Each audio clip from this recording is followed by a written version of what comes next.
Painter's block. I never fully appreciated the issue not being able to paint my miniatures. That was before my miniatures crew for the game Stargrave. My name is Alex and welcome to 52 Miniatures. In this video I'd like to talk about how it took me almost 2 years to start painting the miniatures I bought for a tabletop wargame. Not because I didn't want to, I, for reasons, just couldn't bring myself to do it. I'd like to talk about how I finally got over that painter's block.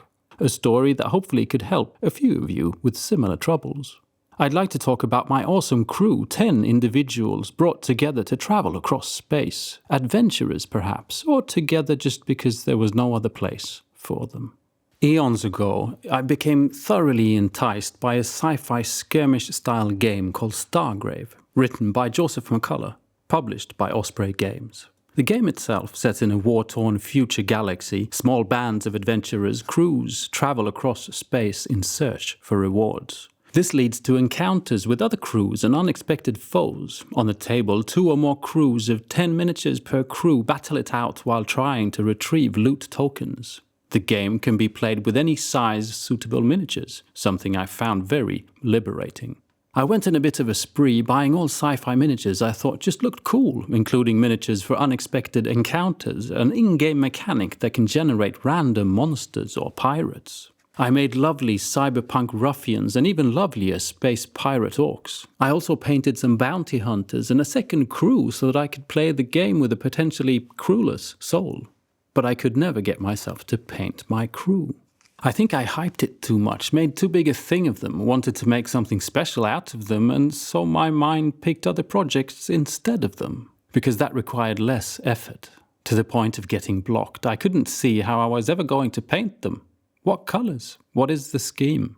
Just looking at them kind of made me feel like I didn't want to paint miniatures at all.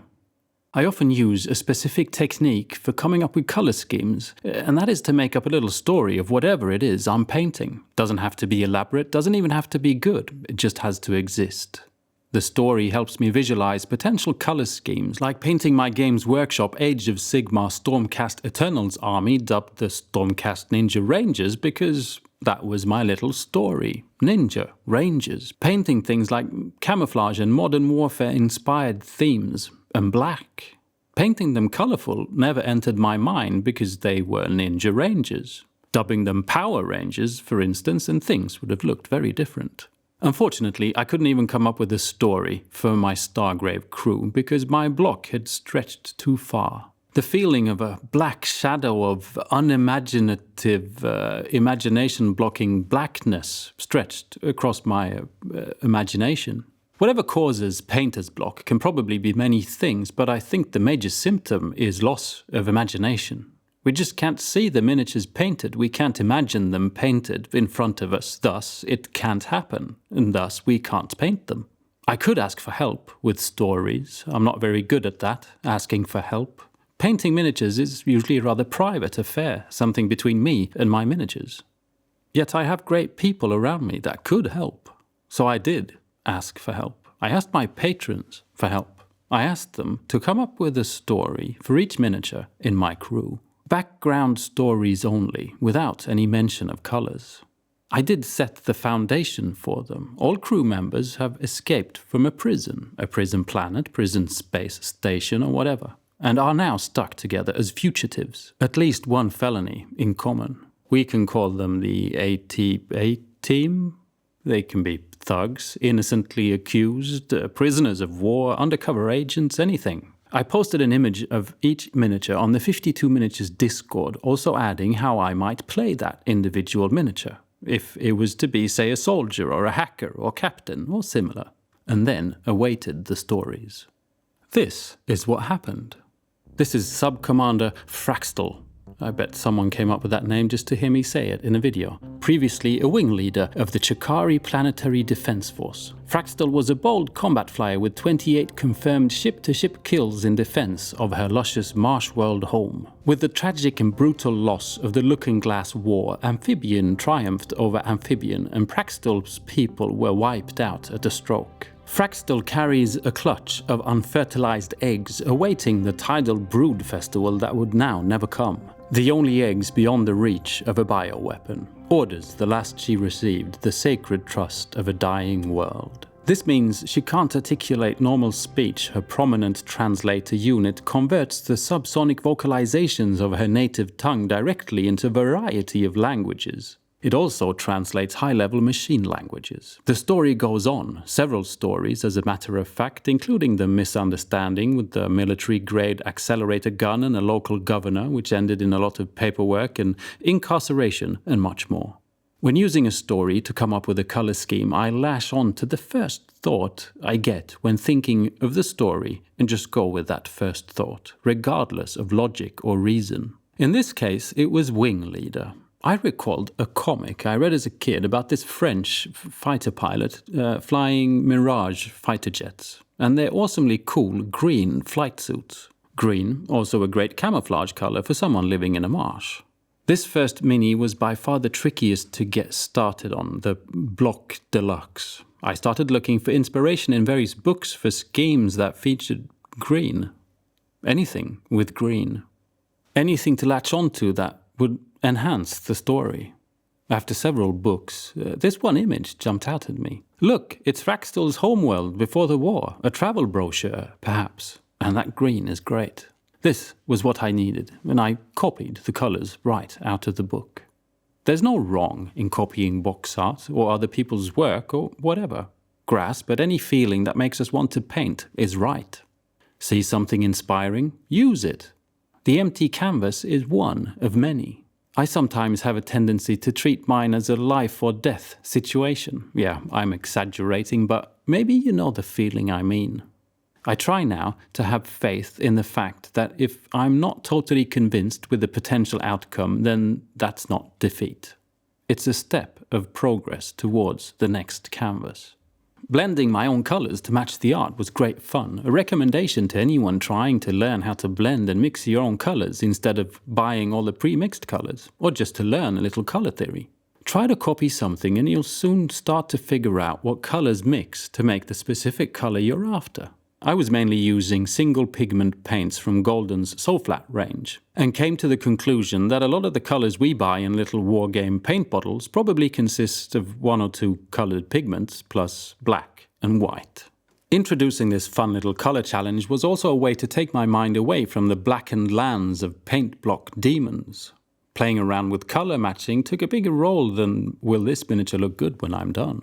And that's when I realized that my painter's block was not only based on the lack of imagination, it was also based on pretentious views of the end result. Somewhere in my mind I wanted these miniatures to stand out from others. If one doesn't know how to do that, yet sets it as a goal, even unintentionally, that's bound to cause a block. Maybe just putting paint on is enough. At least when you're trying to get out of the situation that keeps us from painting anything at all. Fraxel is a metal miniature from Die Hard Miniatures, and so is the next one. As repair bots go, Henry 402 was nothing special. Reroute this plasma manifold, divert power to that relay, bring me that hyperspanner. Although this welder-loader autonomous remote was reconfigured to better support the activities of the smuggler crew that operated its designated vessel, up-torqued limbs, obvious extra forearm servos, intimidation being the primary value. The head swap, possibly intended as intimidation too, clearly a salvaged surveillance drone simply welded in place. Though the sophisticated systems are actually non-functional, the intended message is likely one of "don't try anything. You're being scanned in real time." Honest. That is until Henry 402 was tasked with replacing an unshielded fusion coil.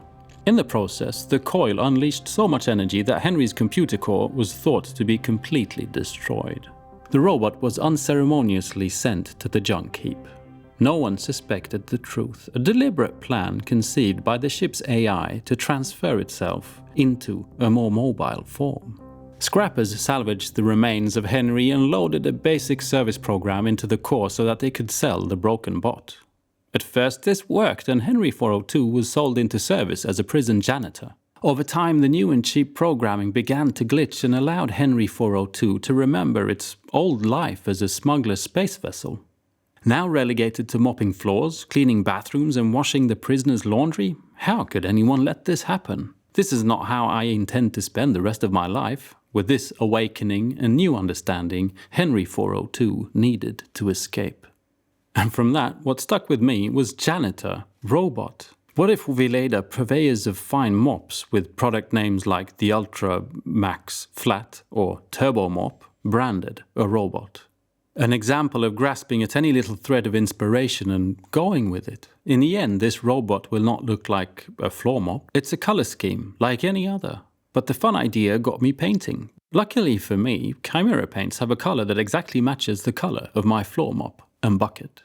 You will notice that some of the miniatures already have paint on them. I did this at some point in the past, zenithal priming all the miniatures, and then, probably a year later, I tried to start painting them using only transparent inks.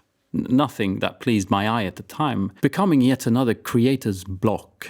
Starting a project, to then put it down, is far more difficult for me to restart.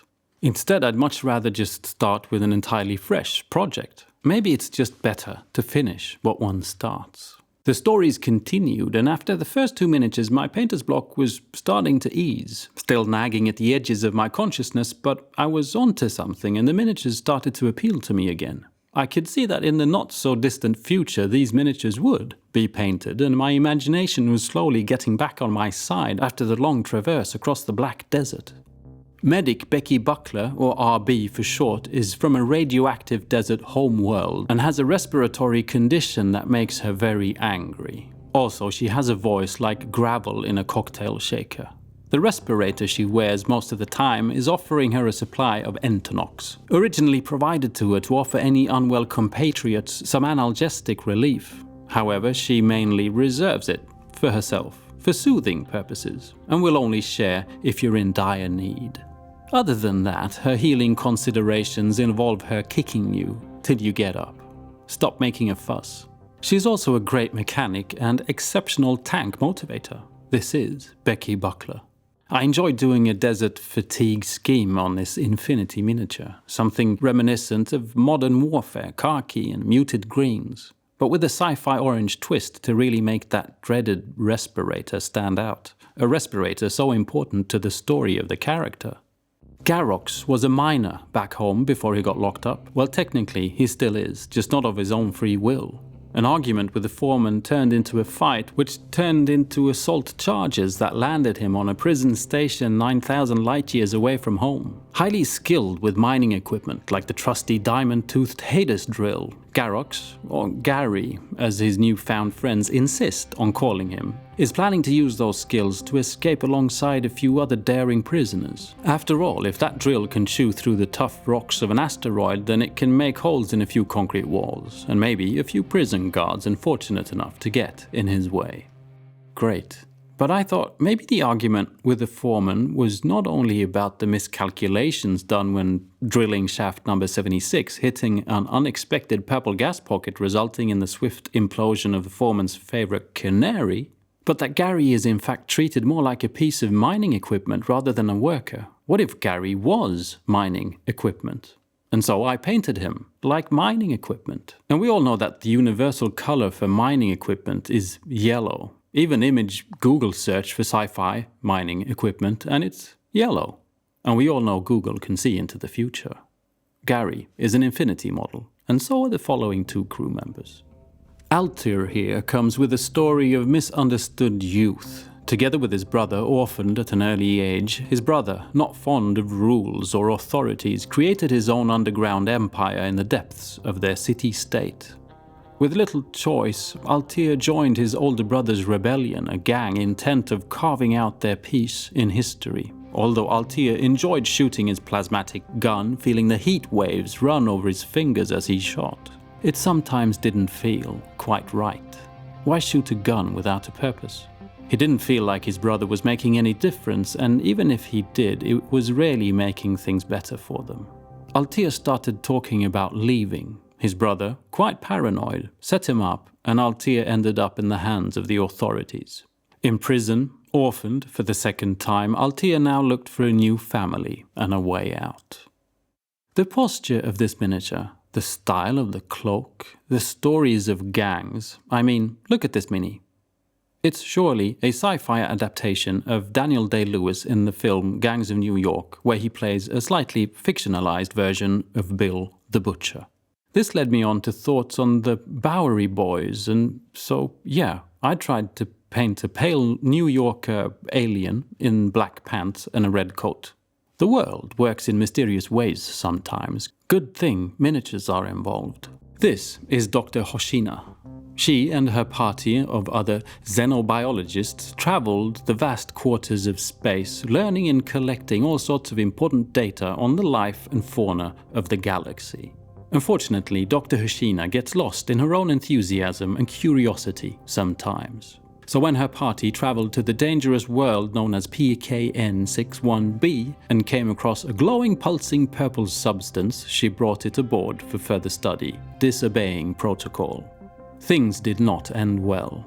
When in prison, however, Dr. Hoshina saw more species of Xenos than she could ever dream of. Her heart was filled by all their stories about their lives and planets. Realizing she could get way more knowledge without the research party, she escapes prison together with her specimens. Also, in her former research party, she very rarely got to shoot with rocket launchers. I was now quite into the painting and needed to stay there. Yet projects can sometimes lose momentum halfway. Painting Dr. Hoshina in what I thought was a typical xenobiologist drab, I started to paint some similar colors on two other miniatures, Kif and Crush, short for Crusher.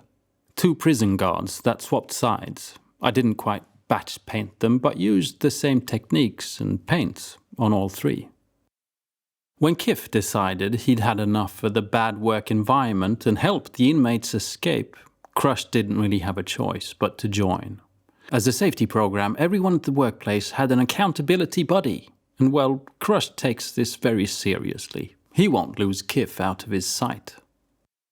The last miniature was Dima. She is, by the way, like Crusher, a die-hard miniature.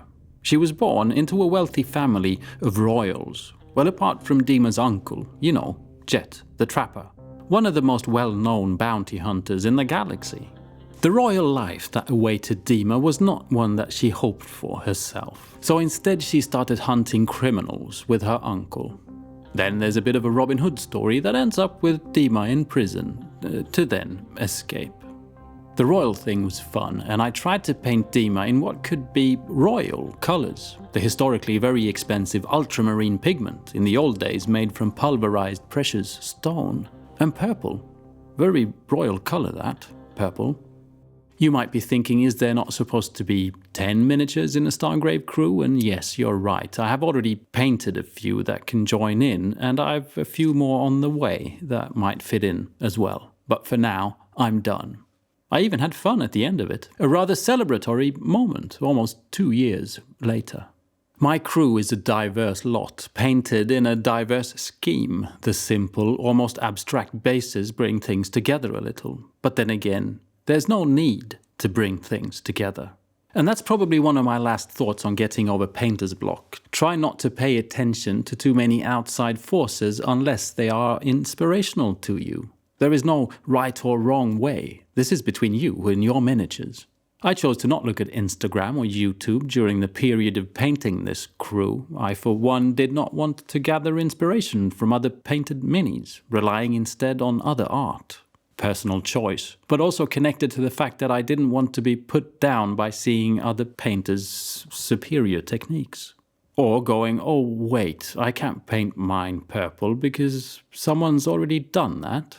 And I also didn't want to have someone on the internet tell me the right or wrong way of doing things. Rather contradictory, that last sentence, in regards to my own position. It's been great to take help from my dear patrons in this. It's been great asking for help. And I know that you might not have patrons to ask for help with stories, but you can ask certified non-patrons too, like your spouse, or sibling, parent, friend, or a stranger on the internet. The 52 Miniatures Discord, for example, is a great place for such adventures. Please press the like button. It helps out more than you'd expect, and it's free. If you want to support videos like this even further, please consider becoming a patron. I'm very excited about my crew and about gaming with my crew. I hope you like the look of them. Check out Stargrave, it's a nice game that by now has plenty of supplements and expansions. See you soon, and thank you for watching. Bye.